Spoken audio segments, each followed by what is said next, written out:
Yeah. Okay. So once again, welcome everyone. We're going to be looking at the importance of critical thinking in school teams. Hopefully, we can have one breakout session today, possibly more than one. And we're going to split up into, first of all, individual groups. So we're going to assume that we have academics and administration in this group. And so I do hope that we have both people in the academic section and people in the administrative section of a school within this group. Of course, administrative could be the leader, the admin personnel, the school managers, the finance team, the HR crew. So that would be admin, okay? And then teaching would be the core teaching team. So the head teachers, the teachers across the different levels, preschool, primary school, secondary school, after school, So that's what I'm hoping, that we have a really good mix today, because it's really important that we begin to think critically in our school teams. When we think about what has been happening, not just in Nigeria, but even around the world, it would help us to understand the fact that things are changing, right? The norm, like we know, like we expect, is no longer a norm. Things really have changed. And what that means is we need to be ready for the changes. We need to say to ourselves, what are the skills we need to have? What are the skills that we need to use? How do we use these skills in our current realities, even if the things that we learned and the things that we've always done are no longer working? Those are questions that we need to begin to ask ourselves, and we need to have those answers. So that's what we hopefully are going to dive into today. These are the things we're going to be looking at. So we'll focus on what, first of all, is critical thinking. Why is critical thinking important? Then, of course, what are critical thinking skills? What are the characteristics of critical thinking or thinking critically? So if you see somebody who is not thinking critically, what are the things that you can say to the person? Oh, you need to do this, you need to do this, you need to do that. So that is what we're going to look at. And how do you improve your critical thinking skills for us that already are thinking critically, right? My assumption is that every single person here is a leader. And for me, that is always a safe assumption, because we lead ourselves. If we cannot lead ourselves, then really, are we leaders? So that usually is a really good question that we all need to answer. Okay, so what is critical thinking? It's if you think about it, it's just the ability to look at a situation that may not present in the way that we're used to it presenting, and deduce what exactly could be happening based on past information. In education, we call it generative knowledge. It means that the knowledge you already have, how do you regenerate it? How do you create something new using what you already know? So it's called regenerative knowledge. It's called generative knowledge. And that is what we need to strive for, even in our schools, right? When we're teaching children, we need to be able to give them avenue to use and develop generative knowledge. It's very, very important. Okay. So and I particularly like this quote that says, by allowing yourself to consider different perspectives, you might find yourself hitting upon solutions you had never considered. Right. And that encapsulates critical thinking. There's one way that we've always done something, but is there another way we could do it? That is where critical thinking begins to happen, right? So let me give a practical example here. We needed a school bus. So this is core admin. We needed a school bus. I think a year ago, 2 years ago, I can't remember now, but we didn't budget for it, right? So the bus that we already bought, the budget, the way we had planned it is so we bought a Hyundai bus, and the plan was that we would use that bus for 2 years. And in those 2 years, that bus was going to function perfectly well. What we didn't consider was, one, the seats in that particular bus. They were more, if you look at the normal highest buses, it's not a padded seat, so to speak, so it sort of gives room for more students, right, within that bus. But that highest bus wasn't like that. It was padded. It was a very executive sort of bus. The second thing that we didn't consider, and you really don't know some of these things till you start driving the bus, right, is the way the gear shift mechanism was. It was semi-automatic. So it wasn't a fully automatic. It also wasn't fully manual. And so what that meant was not any driver could drive the bus. If you drove it like you drove a manual bus, you would grind your gear. You literally kill your gear, or your fuel is going to go up. Or both of them would happen at the same time. So it was ridiculous, you know. And the third thing that we didn't consider when we're buying that bus was the fact that we're going to switch location, right? The secondary school, we were going to switch from the current the location where we were, the previous location, to our current location. And just by making that switch to our current location, it meant that we had a few more students coming that we didn't expect. So the population, we were thinking that that bus was going to manage for 2 years, because we had sort of planned our growth. You know, we have a set of metrics that we use in doing some of those plannings. So we're in that place where, like, okay, you know what, we don't have the budget for a new bus, but obviously we need this bus, because in the college where we're using that particular bus, where we had planned to use that particular bus, let me not say where we're using, where we had planned to use it, the children were bigger, so it meant that not as many of them could go in the bus, right? Because again, it was fully padded, so it wasn't working. It's not like a sitting room, it's a school bus. You know, it should be comfortable, but it shouldn't be that comfortable. And the second thing was, most of the children I call them children, it doesn't matter if they're 16, to be honest, I'm a child. You know, most of the children in our college, maybe about 85 to 90% of the students are on the bus, you know, so it meant that we needed a second bus. And so we started to think about it. And one member of the team said, oh, you know what? There are those buses I've noticed that I went to was it mile 12 or somewhere? I can't remember the place now. Was it the wharf? Anyway, they went somewhere where they sell second new buses and said, okay, we know that you don't like secondhand buses. We know that it's not something that you like. However, we've gone to this place and we've seen this particular bus, and it's very good. It's A grade, yada, yada, da, yada, yada, yada, yada, da, and this is how much it's going to cost. And I said, how? So tell me what we're going to do, because we need to sell it to the parents, right? And they already had a plan. And that for me was critical thinking. I didn't have to be the one to think critically, right? And that's the importance of developing critical thinking skills, of having a set of team members that can think critically. What simply happens is all of the load doesn't have to be on just one person. It can be spread across very nicely. When you begin to teach in your classrooms the children to think without you having to jump in every single time, what you do is that you create a system within your classroom that encourages the students to do more. And it actually takes you out of the middle of running the classroom, because they are doing more. They are thinking, they're using the resources at their disposal, they're using themselves as resources as well, right? That means that they're asking each other questions without necessarily having to come to you, right? So what you really need to begin to think as admin and as a classroom team, academics, is how can I not just use critical thinking skills, but begin to develop it in my team members, so that they're not always waiting for me to say yes before we move. They can come up with ideas. The ideas are workable because it aligns with where we currently are in the business. Okay, so that in a nutshell is what you want to be thinking. So a critical thinker is somebody that thinks, first of all, solves problems, recognizes the problems, right? So you see these three guys out there. The first thing is that guy recognizes the problem. But to even recognize the problem, it means that you are a thinker, right? Fela says, come and take Joro, Jara, Joro. That's what he says, right? So go front, move back, stand left, stand right, stand up, sit down. You just do what you're told. You're like basically a zombie, And so if you're a zombie, you cannot even recognize a problem. That's the first thing, right? Then you recognize the problem. That thinking there is analysis. Okay, you must be able to think critically. It means that you have analytical skills, right? So you're looking at this parent who has come in, and this parent is freaking upset.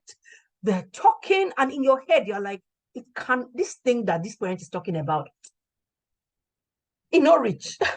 So what exactly is the problem here? You're not looking at the problem that is presenting itself, right? You're looking way below and saying to yourself, why are these parents What is going on? That is critical thinking. That is analysis. And your mind will begin to play back several different scenarios, right? Your mind will begin to listen to what they're saying and what they're not saying.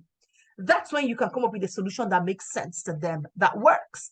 Otherwise, you have not quite hit the problem, right? That is what critical thinking does for you.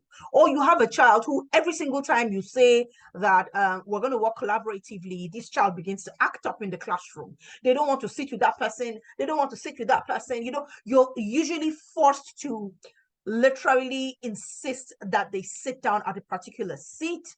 And that in itself is going to create a lot of disgruntledness in that child, could lead to that child, of course, acting up a lot more, could derail your class and the entire exercise. The question is not what to do about that child. The question is why?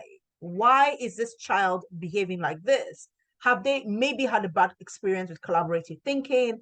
Are they maybe a closet introvert and they're afraid that when they're with a group of people, they will not be seen, right? Do they feel insecure in some way, and or are they being picked on, right? So those are things that we need to begin to think about. Okay, so basically you need to be able to identify the problem, right? Take yourself away from the situation, right? Because the thing is, when things are happening, especially, it's almost like you're in the whirlwind right there in the eye of the volcano or of the whirlwind, really, not the volcano, of the whirlwind. You're right there in that eye of the storm. You literally only see the storm. You only hear the wind. You might not be able to look beyond. So you must have a way to calm yourself and step out of there, right? Otherwise, you're going to be cut off. And you don't want to be cut off. If you're cut off, you cannot think. You cannot find the problem that needs to be seen. Okay, so you must detach yourself. You need to not get emotional. The times, some of you that know me know my story. Oh my gosh, I'm still a crier. I'm a very emotional person, very emotional person. But I've gotten very emotionally intelligent over the past 6-7 years. So not a long time, to be honest. I don't wear my emotions on my sleeve as much as I used to. Right now, I'm able to control it. I only show you the emotion that I want you to see. It's very interesting, right? And I had to make the switch in my head. And let me tell you when I made the switch. There was a particular day, and it took me, even when I noticed the problem, I noticed that problem in 2015 December, 2015 or 2014 December, 2015 December. It didn't take me till about 2016, 2017 to get a hold on it. That's how long it took me, right? So if you count from 2016, 2017 till now, it's about 7 years, right? So it's taken me about 6-7 years to get a hold on it. But I knew that this wasn't working, right? I needed to get away from that place where I was very subjective. I could easily be manipulated because I'm emotional. And I mean, even the way I talk, people tell me, you're very passionate. That's it. So that passion is not something that only happens when I'm talking about education. It happens all through. But I had to get into that space, that mind space where I was able to separate it, right? And what has helped me is logic. I had to split up in my mind, right? And so when somebody is talking to me or I'm in a situation, immediately it's almost like, you know how Transformer transforms. You see that they're just transforming up and down, like, hey, that's what I literally had to do to myself. I transform immediately. I lock down my emotions and I bring out logic. That's the only way that has been able to get me out of that place, right? Because I realized that, and I overheard a conversation, which the party didn't even realize that I overheard. And they were talking about how it was almost like, let's see how we're going to, it's not something I want to share here, to be honest, but it was a conversation that I heard and I realized, KK, you got to take hold of this. You have to manage this, right? And just by managing that,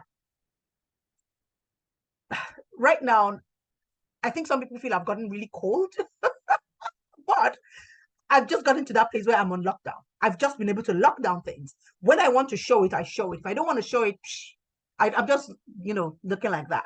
I can laugh, I can play, I can shed a tear or two, but I know exactly what I'm doing, and it's been very helpful for me. So you as a teacher, you as a human being, you need to get to that place where you can take yourself away from the emotion such that you can be unbiased. When you're unbiased, it helps you with your critical thinking because you can see the different perspectives. You can say to yourself, what is the data that I have? What is happening right now? Where do I need to go from here? Where do I need to go? So it's almost like you're looking at something called the target operating model. We use it a lot in project management. So what is our target operating model? In this classroom, I need students to be able to, even when I put a comprehension comprehension on the board, or I give them a set of questions that I need them to answer, I need my students to be able to think. If it is a word problem in mathematics, I need them to think about this word problem and break it down. That's, they need to mathematize this English word problem, right? That's where you want them to be. How do you get them there? It is not by, have you tried this? Have you? No, it's looking at it critically and saying, how do I give them the skills? How do I break each line down? How do I look at the children I have in the classroom? There are different levels, and move them to that place where they're able to do this by themselves. It's been very critical. If you're emotional about it, you're not going to go anywhere. You're going to get frustrated, right? That is what critical thinking does for you. It is looking down and saying, we have 10 parents that haven't paid their fees. Exam is starting in 4 weeks. What are we going to do with these 4 parents? And these 10 parents, between them, let's say maybe the turnover in your school is maybe 40 million. Between these people and the fact that they were owing a backlog of fees, they have about 5 million. You know, that in itself is what? About 20% of your turnover. Do you want to let go of 20% of your turnover? It is looking at it and saying, in 4 weeks, are they on the school bus? If I take out the school bus money for 4 weeks, what's the impact it's going to make? If I take out, and you just begin to break it down like that, right? And that then allows you to arrive at a decision, not an emotional decision. Yeah, so that is the importance of critical thinking. That is how you generate problems and generate solutions that people might wonder, how did you do that? It is you just thinking critically, right? And this is, again, it's almost like the method to the madness. Yeah, there are several problems that are happening. How are we going to move from these problems to a solution? I said to a member of my team once, I moved into a new office in our college, and I asked her, I'm sure she's here. She's wondering, God, KK, why will you do this to me? Yes, I'm doing it to you. Right, but I'm not calling your name, so let's chill. Anyway, we were meant to make cups blinds. So I wanted blinds, right? And I said the type of blinds that I wanted. And I mean, I used a very local method. I think both of us were guilty, sort of stretched our hands, instead of getting a tape. And then we measured it. You guys don't laugh, please. We measured it. Can you tell me what happened in the chat box? What do you guys think happened in the chat box when we went to go and when the person, because we sent that measurement to somebody and the person wanted to come and measure it. We said, oh, you know what? We got it. Straight face. We got this. Please tell me in the chat box what you think happened when they came to install the curtain.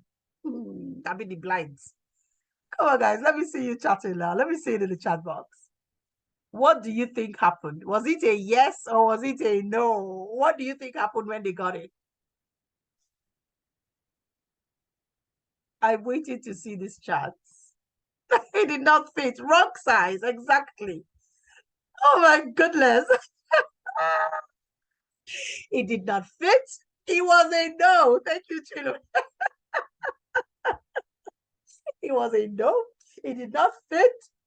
It was horrible. The sides of the I'm looking at a window actually, so it's just taking me back. The sides of the window were left open. The blind thing that we did sat literally in the it was horrible.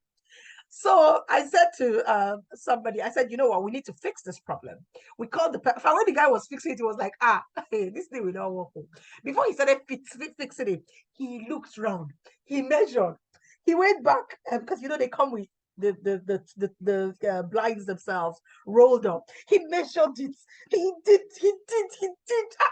I'm sure the guy was like, what could have happened? He now said, this thing will not fit. Oh, that should he shift it to our side? I said, no, just put it in the middle. He said, hey, madam, it no go good. Oh, I said, it's okay. Just on the side, yes. Just go ahead and do this, you know. And he fit it. And I said, we need to solve this problem. He said what we needed to do was maybe call the office and they would come and fit at a second one. So we basically would have two. I didn't want that. So I then said we needed to fix it, you know. And as we were having that conversation, the only problem was we kept looking at the blinds and the space and saying to ourselves, how can we fix it? That's all we could see, right? And what I ordered versus what exactly, Chava, that's it. It was what we ordered versus what we got.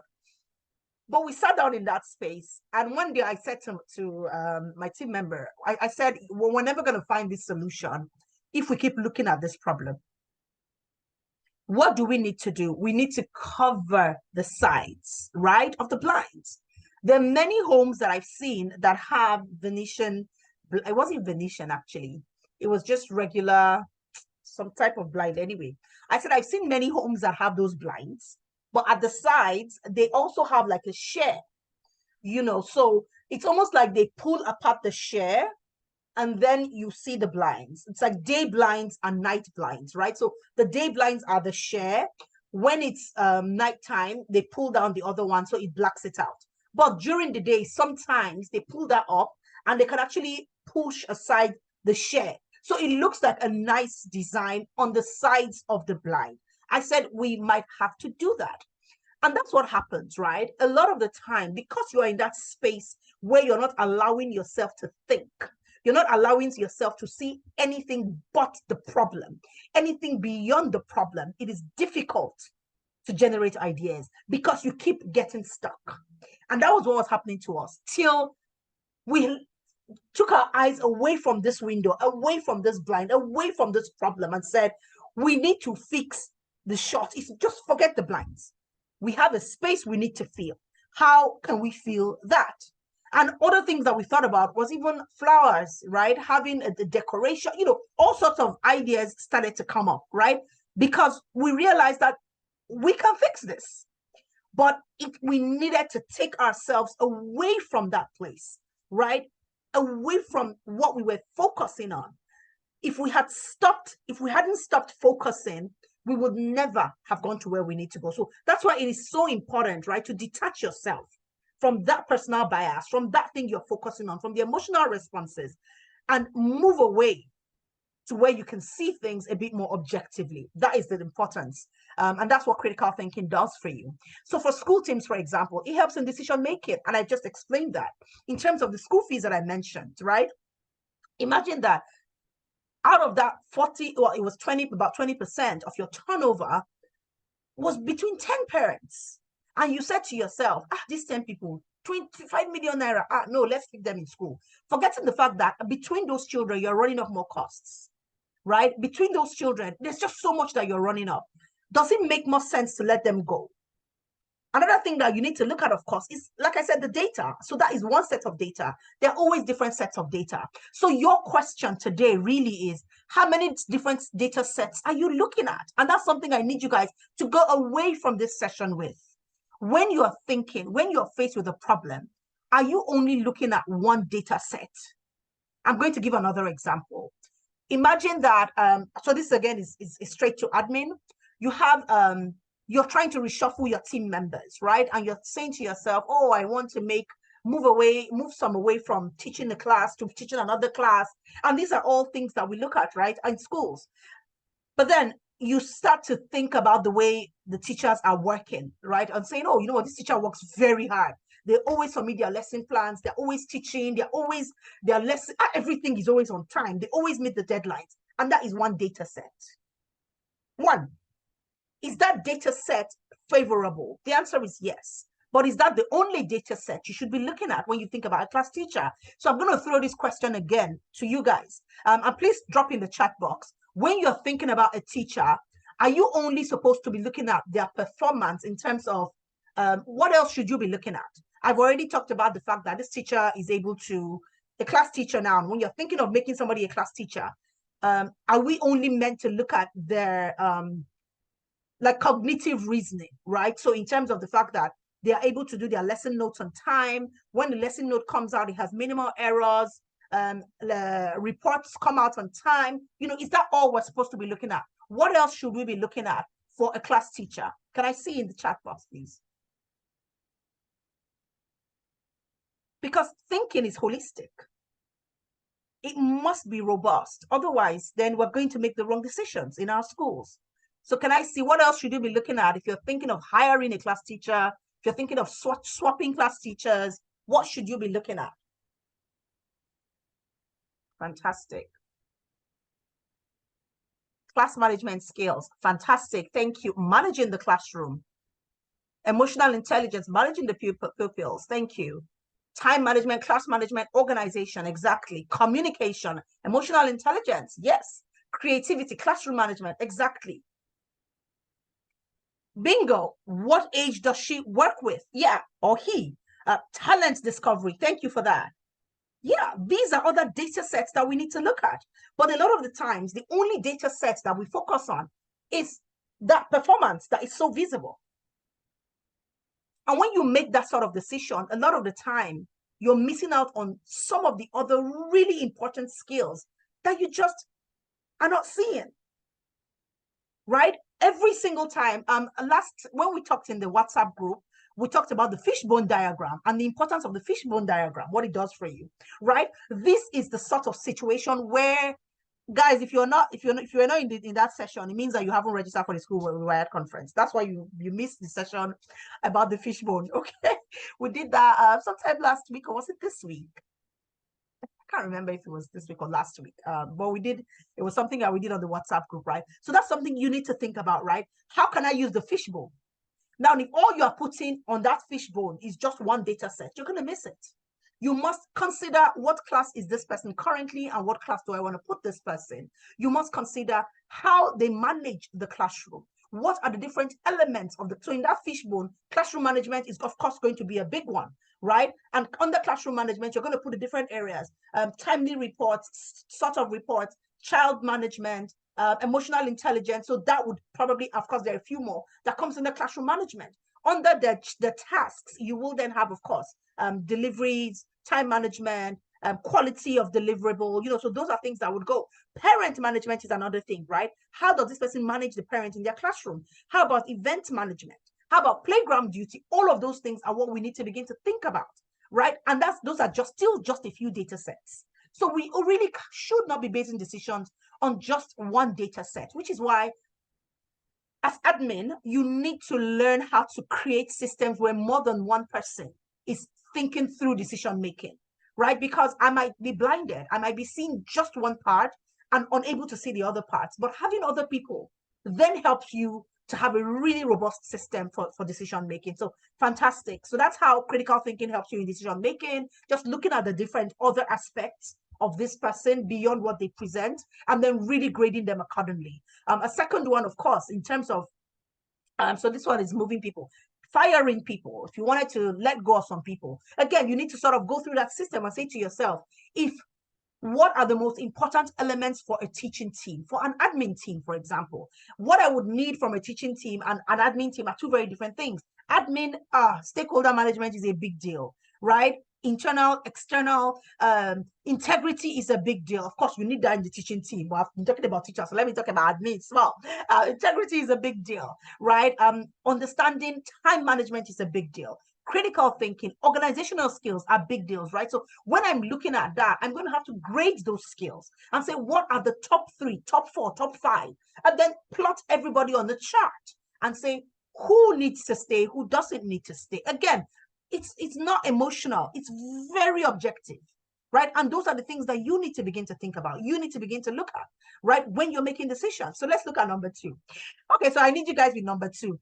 I've been talking since, so let me see you guys in number 2. If you want to help us talk about number 2, if you put up your hand, Yuti would unmute your mic, and then you can speak.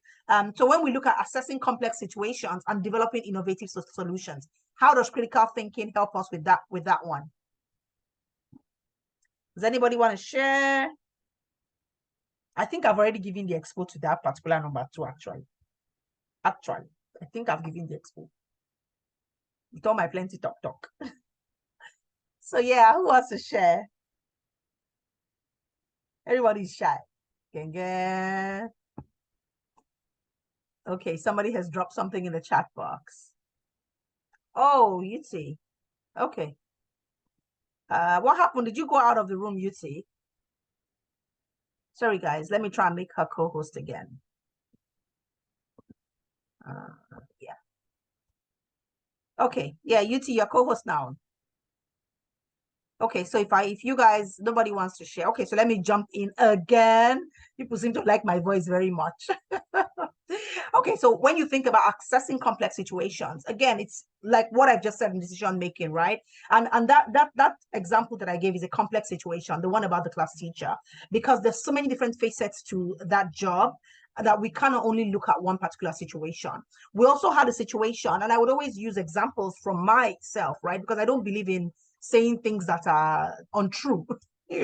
Just give one case study that doesn't exist. Me myself, and my 10 years of running this in my school is a case study, so I can use that case study very easily. Another complex situation, for example, that we've had is about a number of years ago, we had a member of team that was so difficult to control. Oh my goodness. This person was so difficult to control. And like I said, right, my emotional intelligence journey and being able to master my emotions is just over the past 6 or 7 years. It's just that I've really been able to master it. Not a very long time. So back then, I used to play avoidance. So if there's a complex situation that I can't see a solution to, I would just avoid it and ignore it. That, you know what, you don't exist. Let's just be here, maintain the peace. And that's what I used to do a lot, till I got to that situation where I realized I couldn't do it, right? And so we had a complex situation. And again, the problem was this person was so, you know how you have just beaten your child inside the house, right? And people are frowning, but people go outside and you are smiling with one another and hugging one another. So it was that kind of situation, right? Inside we're basically beating up each other, but outside you look so great, right? So we constantly were covering up the inefficiencies of this person, the bad behavior of this person. One, because the parents just loved this person. This person was so vivacious, so boisterous, so loving and nice, but there were so many things that the parents couldn't see. And so it was a really complex situation, because letting that person go, we're like, how would the parents manage this? And this was what, 2014, 2015. So we're still pretty young. I know when you are that young, once you do something, the parents feel like they own your school. They tell you, why did you let this person go? This person said, I'm like, hey, what kind of wahala is this? And so we eventually had to get to that decision where we let the person go. And it wasn't just one person. I think at that time, this was in 2015 or 2014. I can't remember, 2014 or 2015. We let several people go. I think there were 3 or 4 people that we had to let go at that time. Again, because we looked at it and said, the culture that we're trying to preserve was being diluted, right? How important is it to keep that culture and let go of bad behavior? Because that elephant in the room is just going to get bigger. It's just going to get whiter, right? So we had to sit down, again, look at different aspects, right? And begin to develop plans. So there was the plan for managing the rest of the team. There was a plan for managing their classrooms. There was a plan for talking to the parents and getting ahead of that conversation. There were all sorts of things that we had to put in place before we eventually made the decision to let these people go, right? And it really has helped me, because it has helped us develop a system in our school for reducing visibility, right? I will talk about that maybe in the School Rewired conference. I think that we have a session for that, actually, where we look at reducing visibility and how you can create a process that works in terms of managing your team. So we do have that in the School Rewired conference. So it's not for today. Yeah. So that's what we did for that complex situation, and it did help. I see that somebody has posted in the chat box. Olawale says, critical thinking helps to bring many information, which helps to foster progress and bring solutions to several issues. Yeah, that's what it does. Number 3, this one, when I saw it, it just took me to the classroom, right? It promotes curiosity, actually fosters curiosity and allows for creativity, right? When you allow the children to think, right? You ask open-ended questions. There's a tool called essential questioning. What essential questioning does is it keeps asking a question after an answer, such that you don't allow room for yes or no. That's what essential questioning does. And so it's constantly causing the children to think, and again, it even allows for the team. And I use it with my team a lot. They bring a problem and I say, hey, wahala. So how are we going to solve this?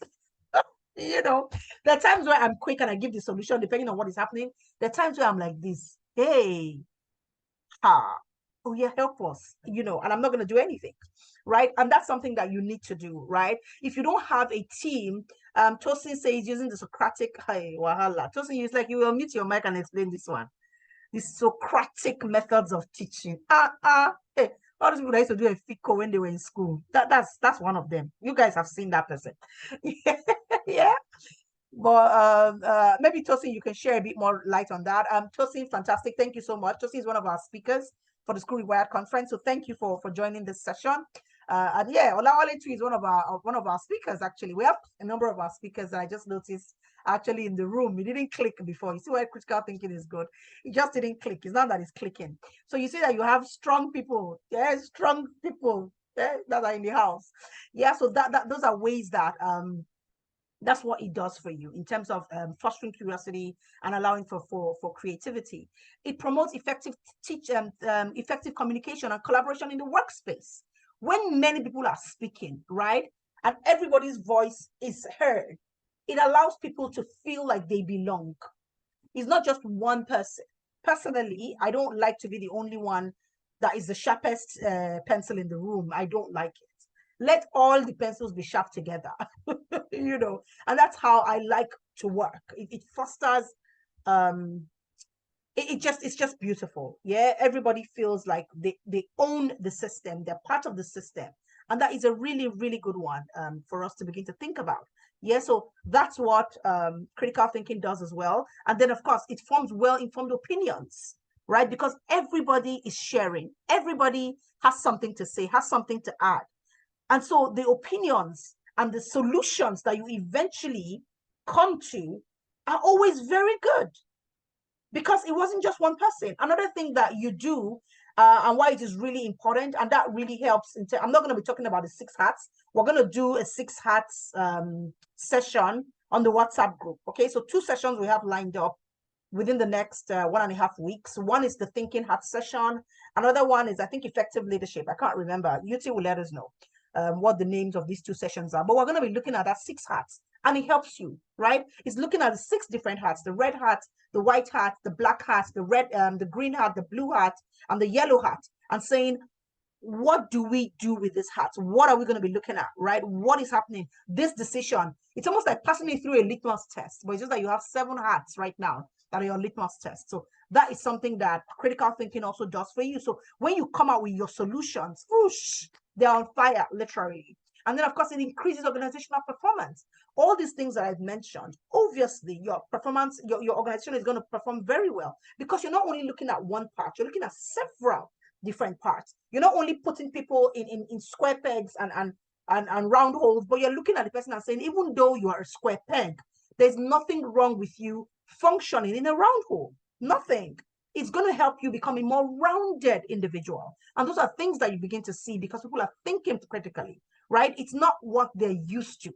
There is no business as usual anymore. And that is what critical thinking does for us. Yeah.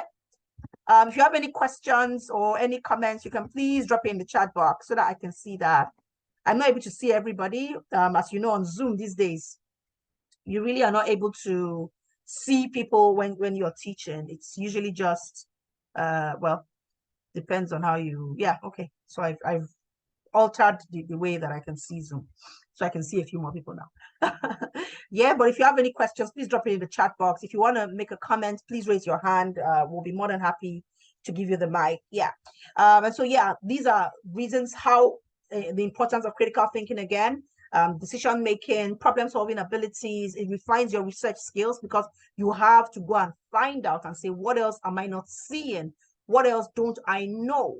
Right? You have to go and refine those skills. It polishes your creativity, because sometimes there's no box anymore, or you have become the box. And that's what critical thinking does for you. And of course, it stimulates curiosity. What else can be out there? What else can be out there? I mean, remember when we just started the school and we didn't have a lot of money? We would the solutions that we used to come up with, they were just amazing. And then when you start to make a bit of money, and instead of thinking like that, just like, hey, let's just buy. And so a couple of years ago, I cut down on our spend. And I said, you know what? I need us to begin to go back and think about another solution. Don't come to me with less than 2-3 solutions. I'm not going to listen. I don't even want to listen. Go and think. And that really helped. It helped our efficiency in terms of money. It also helps in terms of solutioning, right? And that's what critical thinking does for you. So it's something that you foster. Nobody is born with critical thinking skills. We all have to develop critical thinking skills.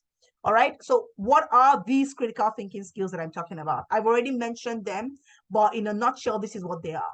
It's analysis, looking at the situation and saying, what else exists out there?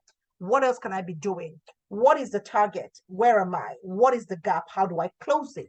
It is communication, right? Helping all of your stakeholders, internal and external, understand where you are, but giving them information that is suited to them, right? Not everybody needs to know everything at the same time. So that is, again, where analysis comes in, right? And saying, how do I manage this information in such a way that I'm giving people what they need when they need it, right? So that I don't put myself in trouble, first of all, and I can manage the expectations. That is part of critical thinking skill.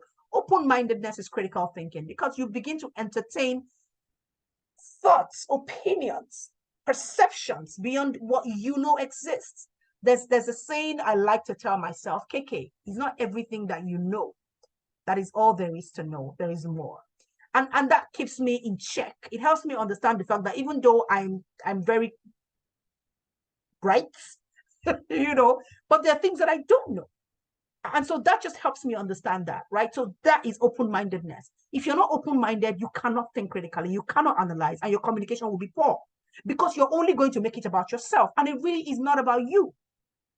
Be you the school owner, be you the school financier, be you the visioner, be you the head teacher, be you the best teacher, be you whatever role or label that is slapped on you.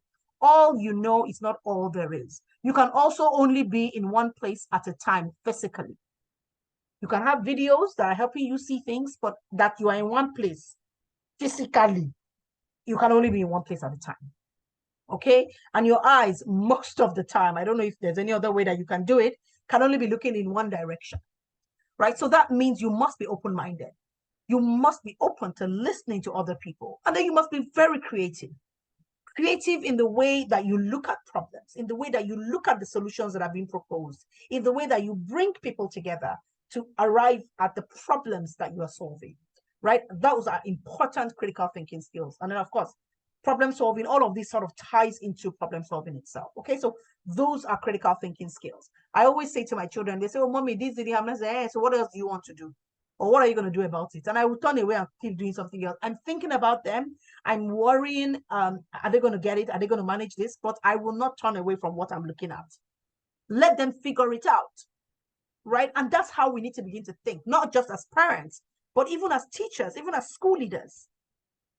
If you step in all the time, there's going to be a problem. You can't be there all the time. I mean, I didn't even realize that I was going to be out of Nigeria for this long. I didn't think I was going to be. It came out of the blues. But thank God that we have a system and amazing people who just know what they're doing and are committed to what they're doing. Otherwise, I don't know. Probably have sold the school, because it's impossible. And that is what critical thinking does for you. It helps you look ahead and say, there's no problem right now, but if I don't do 1, 2, 3, 4, 5 things, there's going to be a problem down the road. And if this problem happens, we cannot get out of it, right? And that's what critical thinking does for you. All right, so it's a really, really, really important skill. Are you guys here, or you people are cooking and you're just listening to my voice? Is somebody cooking, or you people are in this room with me? Am I the only one? Hi, wahala. Okay, okay, you people are here. Correct, okay. You people are not cooking rice. I just left me to be talking somewhere, sha. Remy Yakubu, that's a very interesting combo. Okay, well, it's nice that you guys are here. Okay, great. You people are here. Thank you. You people are here. I love you guys. Thank you. So, what are the characteristics of a critical thinker? How do you know that you're a critical thinker? How do you know that the people on your team are critical thinkers? What are the things you need to begin to see in the students, even in your parents? Okay, let me give you an example. A parent sent me a message. Arabia, yeah, okay. Um, yeah, lost my train of thought. Yeah, so a parent sent me a message. I think it was sometime last week. And he said, oh, Ms. Keke, I was talking to my girls. He hasn't been in town. I said, I was talking to my girls and they said they hadn't seen you. I was just asking about everybody generally, the old teachers, the new teachers, and people I remember in the school. And they said they hadn't seen you for a while. What's going on? Are you okay? Is everything all right with you? I said, oh, everything is fine. I just haven't really been in town as much as I would like to. Because XYZ, and I gave him the reasons, and he was like, "Oh, all right, that's fine." That he didn't realize that, but when the children mentioned it, he got worried, and I said, "No, I'm fine." Right, and he was like, "Wow, you haven't been in town?" He said, "And there have been no problems." I said, "I'm thankful. I'm really thankful because it is not my power, it is not my might, it is the amazing team that I have and God's grace that has made it happen." I said, to be honest, they're like duvet on a really cold day, how it's just so comforting. I said that's what the sort of comfort I get from the team, the system, the processes that we have. They cover me, right? And that honestly is what you want to see when you think about critical thinking. So I get very emotional when I'm thinking about this. So let me stop. I know my triggers, so I stop. Right? One is observation. The power of observation, it's like the foundation of critical thinking. If you cannot observe, then you have a problem. Honestly, right? There was a day, I can't remember where my daughter and I were going. And I said, I can't even remember, to be honest. And I said, didn't you notice that thing? She said, oh, no, I didn't. I said, you must notice. Oh, yeah.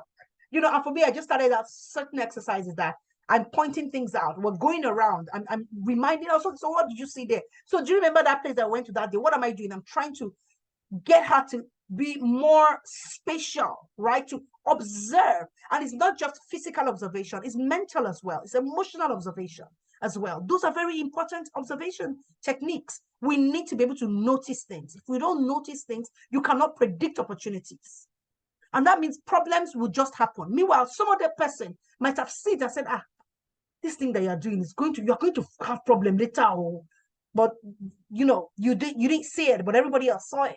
Right? It's like when I see somebody driving a manual car and I can hear their shift grinding. I'm like, they're going to mess up their gear system. Immediately, I know, because there's no way from the way you're grinding. You're not pressing your clutch down properly. No. Or you drive past me and I smell your brakes. I'm like, you don't burn your brake. There's no there's this material between the metal, for the brakes. I say it's not there anymore. So those are things that you just by observation, right? And that is power. So you need to learn how to observe. You must. It is so critical. Observe when a parent comes in and they're upset. Observe when they do come in and they haven't even told you they're upset. From the tone of a message, from the way a child comes into school, you know what has happened. All of those things are observation. You're not taught in school. You're not taught in school and say, today is critical thinking class. Please, did they teach you in school? If they taught you in school, please show me the road. Let me go and learn. Let me go to that school. I want to go to that school. No, thank you, Amaka. You don't learn it in school, right? No, exactly. It's stuff that you don't learn. Analysis as well. Being able to analyze situations. So I've always thought that I was analytical, but recently, sometime late last year, I took a project management training. I focused on business analysis, but I actually, and the powers of analysis that I thought I was pretty good at, I'm very good at it right now. And it's not just the tools that you use for that as well, for predictive analysis. Both quantitative and qualitative analysis that I'm talking about. So there's just so much that is happening, but beyond the training, just being able to look at, observe properly and say to yourself, potentially this child did not come to school and they have not eaten. This child came to school late, so it means that they didn't have breakfast from home. This child is frowning. What could be the problem? This parent hasn't read our messages for 3 days. It's not like this parent. What is going on? Those are things that you begin to look at.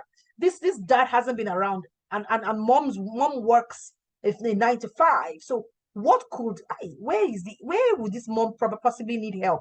So those are you not just being observant, but using what you're observing, right? And that is analysis domain.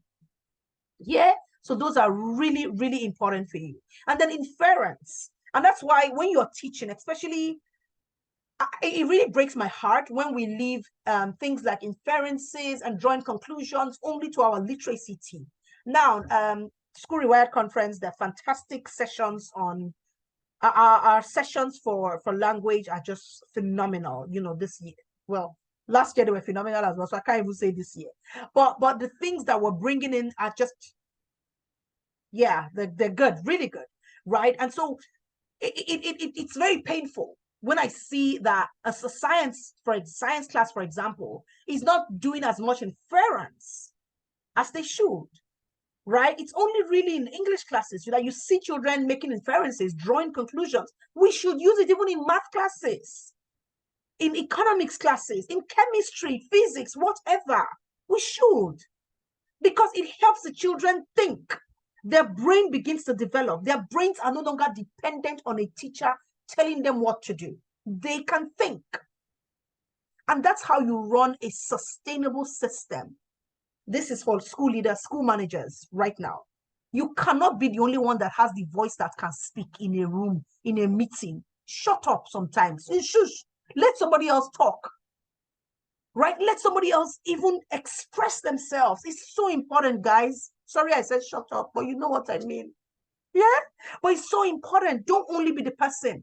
Listen to other people. Are they getting there? If they're not getting there, then you know what to work on. Otherwise, you can never know what to work on. You will think everything is great, but it's not great. Communication. Sometimes let somebody else write that letter. Let somebody else do that newsletter. Let somebody else talk to that parent. Let somebody else type up a message, even if it's for you to send it. What are you trying to do? You're trying to understand. Of course, it means that you must clearly articulate background information, right? Which is where observation again comes in. When you observe certain things, you need to note them down. If you don't note them down, you can never analyze. If you haven't noted them down, you cannot analyze. If you cannot analyze, you cannot draw an inference. And it means that the basis of your communication is zero. So everything flows together. And you eventually can never get to problem solving because you haven't taken the right steps. Have a book. It's called anecdotal records, where you write the records of things that are going on, things that you're not sure about, things you want to look at. Some people do it on their phones, but there's some schools where you're not allowed to have a phone, and a phone can be very distracting. Let's be honest with each other. So have a little notebook or two where you note these things down. And what that does for you is that you can, don't just note it down and then you never go back and look at it. You'll be gathering dust, except when you have to open it up. But that helps you. Even when you get to report writing, you can flip back and see how that child was in the beginning and where they are today. And you can summarize that in a beautiful caption. And it's just, yeah, it just makes so much sense. So that's what you want to do. Those are the characteristics that you want to see, which is why sometimes as leaders, we are getting in our own way. Our way is to have systems that run without us, right? Our way is where we want to be, like a TOM, the target operating model, is to have a system that can run without us generally being right there in the middle of things. But we're in our own way because we're not allowing people to grow, people to do, people to think, people to use the white cells in between their ears. And we need to be able to do that. Okay, it is very important. All right, so let's rush. So how do you improve your critical thinking skills? Become more aware. And I've talked about this already. You must be more self-aware. What is your thought process? What are your triggers? What are your value systems? You must think about these things objectively. A second one is understand your mental process. Not everybody thinks the way that I think. it wasn't till and again a little recently that I realized that not everybody is able to see. I don't know. I have a very unique. I don't know. I think it's a gift. Actually, it's not that I think it's a gift.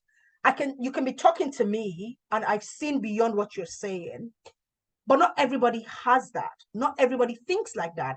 Some people need to move 5 steps backwards to come 10 steps forward, and that's fine. Know your own mental process. How do you process things? How do you see things? How do you identify things, right? And that is important. You need to be able to ask yourself those questions and arrive at it, right? And I would go a little biblical here. People say, how do you know how God speaks or that God speaks? God speaks to us in many different ways. You just need to know how you hear, right? And so that's why copying people sometimes, it leads you nowhere because you're copying people and you don't even know if that's going to work for you, right? So you need to understand your mental process, develop foresight. And I particularly love this color. Beautiful. Now, guys, UT put together, I have an amazing program manager. She's just great, right? Like I said, God has blessed me with amazing people. And her name is UT. She's on this call. She's fantastic. She put together all of this, right? And it's just beautiful, right? Over the months and months that she's worked with me, she has sort of understood how I like to do things. And yeah, so I just applaud her. UT, thank you very much for being such an amazing person. God bless you. Develop foresight. Okay? Foresight. How is this thing going to affect other people? It doesn't mean that you're going to let that affect your decision. No, it just means, that communication I talked about, that's it. It helps you manage the communication before or after that thing that you're going to do. So that's what foresight does for you. Okay. Also, of course, it means that you can, again, that's why I said I would like us to do the training about the 6 hats. And we're going to do that in the WhatsApp. We're going to do that in the WhatsApp group. Yeah. Because that is really great in terms of just thinking about the possible outcome of a situation. Okay, so I'll give you guys some reading material in the WhatsApp groups and then we'll have that session. But you need to develop foresight. That is very important. Most of the time, we say hindsight's 2020, but if you have foresight, then you might not need hindsight as much because you will not make as many mistakes. You might make a mistake, but not as many because you have foresight. Okay, so that's very important. Practice active listening skills. One of our parents, they relocated to Canada maybe about 4 years ago. It was the year before COVID, if I remember correctly. So about 4 years ago. And something she said, KK, my husband respects you a lot. And there was a day he was talking and I was like, why do you like Miss KK so much? What's your problem? What is it? And he says, no matter what she's doing, and I've seen this not just with me, but even with other parents, no matter how busy she is, when you go to talk to her, she would shut the lid of her laptop. She would look for a paper. She would look for something to note things down. She just shows you that you care, that she cares, and that what you're saying matters to her. I didn't even realize that. I didn't. People notice when you're actively listening or when you are paying attention to them. Show it. Don't go into that meeting and just be doing like this. Or, and then you don't give a summary. You don't send a follow-up email. You don't say anything at the end of the meeting. Nothing. You don't even use the things that they said. It's like it came into this. It didn't even enter the ear. It just bounced out. Bounced like this. It grazed the ear and went away. No. It can't be like that. You must be an active listener. It makes a huge difference. Huge difference. Yeah, thanks, Grace. And let me just highlight the last part. Listen without judgment. Okay, it's not, remember, it's keeping an open mind. So don't listen and say, hey, I talk, I hold you. No, it's without judgment. Because that's that thing that you're hearing is just one part of the picture. There are other parts of the picture that you need to see. And if you close your mind, you can never see them. Yeah, and then of course, asking questions. That's a big one. You need to ask questions. Many times people go for interviews and they say, oh, do you have any questions for us? They say, no, ma. No, sir. You better have questions. Because if you don't ask questions, it means that you don't have an opinion. It means that you haven't thought, you haven't engaged your brain with respect to research, thinking, wondering about what you're going to see in this institution. Nothing. That's what it means. Ask questions. Even if it's to say, what does success mean in your organizations? Questions do bring clarity. Absolutely, Amaka. Yeah. So learn how to ask questions. It's very important. Even if it's to repeat what somebody said before, repeat it. Repeat it, please. Don't go there and say that you don't have any questions, all right? So please ask those questions. If you're not sure about something, ask. If you're sure and you just need a bit of clarity, ask. If there's a niggling doubt, ask. It's better to ask a stupid question than to make a stupid mistake, all right? So please ask questions and then evaluate existing evidence. What do you already have? I was talking to somebody recently and he said to me, so it was a consulting job I wanted to do. And he said to me, we don't have any data, none.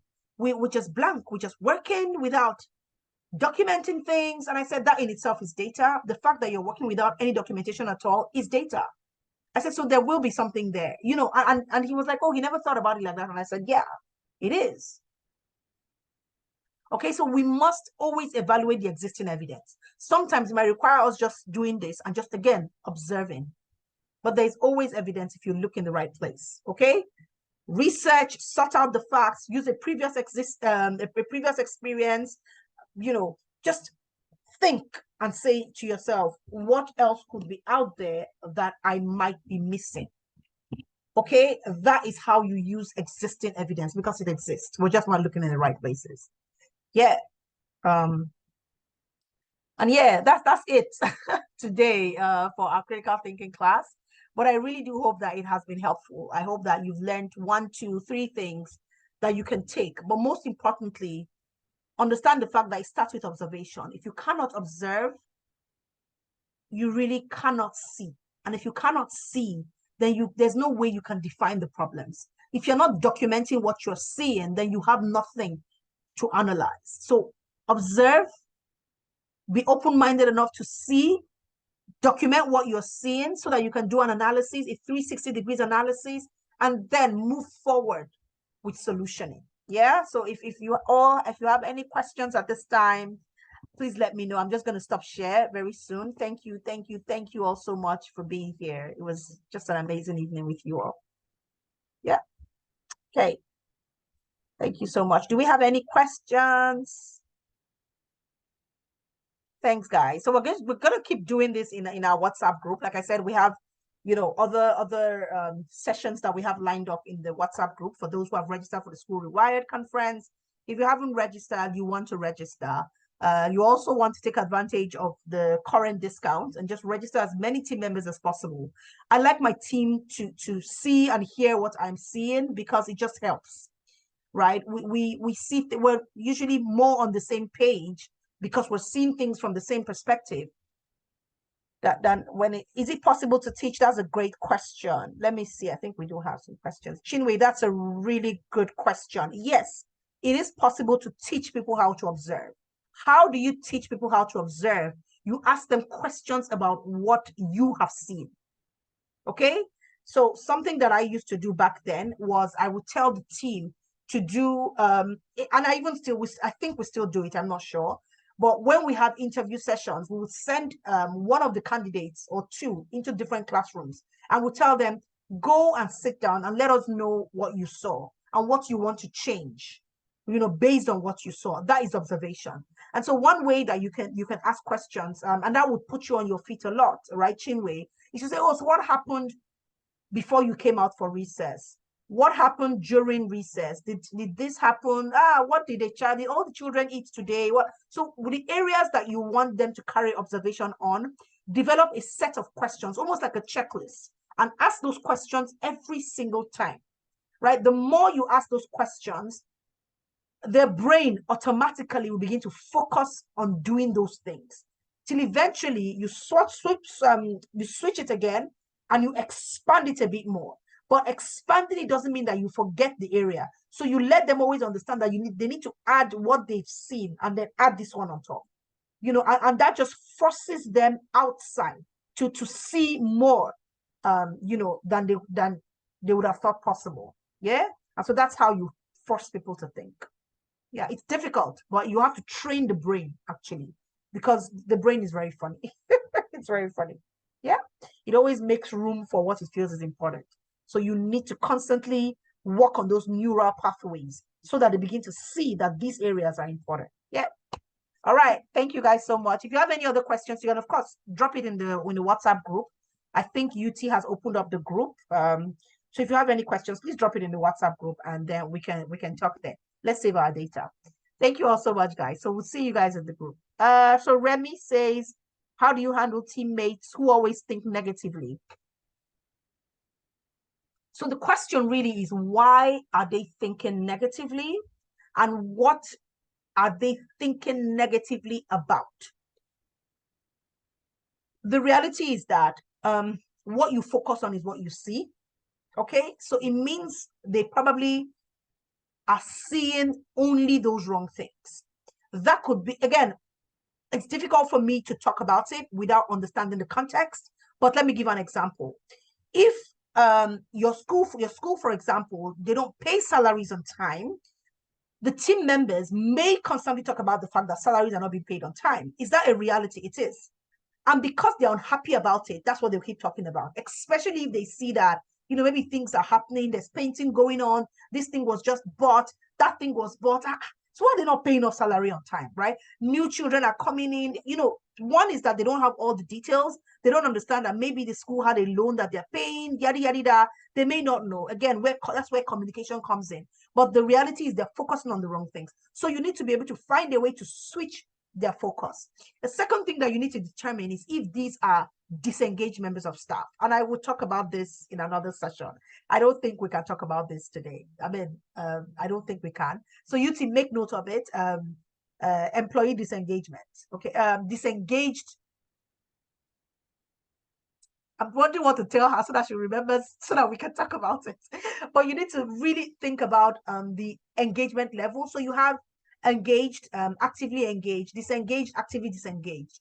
Sometimes when people are disengaged, and that is a culture problem, they will always talk about the negative because they're trying to disengage other people, right? And so they have no business on your team, especially if you've tried to flip them and you can't, right? Because what would happen is, because that's all that they're seeing, and sometimes they're not even doing it consciously.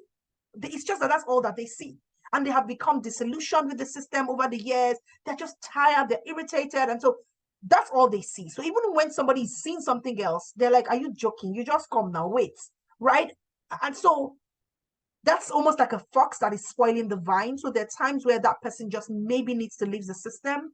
But mostly you need to say to yourself, how do I turn them away to look at something else? And once you can do that. And politicians use that all the time. When people are talking about a certain thing, they just bring one other thing up and it shifts the focus of the conversation, shifts the focus of people away from this really important thing that they were talking about before, and they begin to focus on something else. So politicians use it all the time. We just don't use it enough, you know, so we need to begin to use that as well. Yeah. Any other questions? Hiding in the box? No? Okay. Thank you all so much. Yeah. And please remember to ask in the chats. Thank you so much. Bye, everyone. Bye.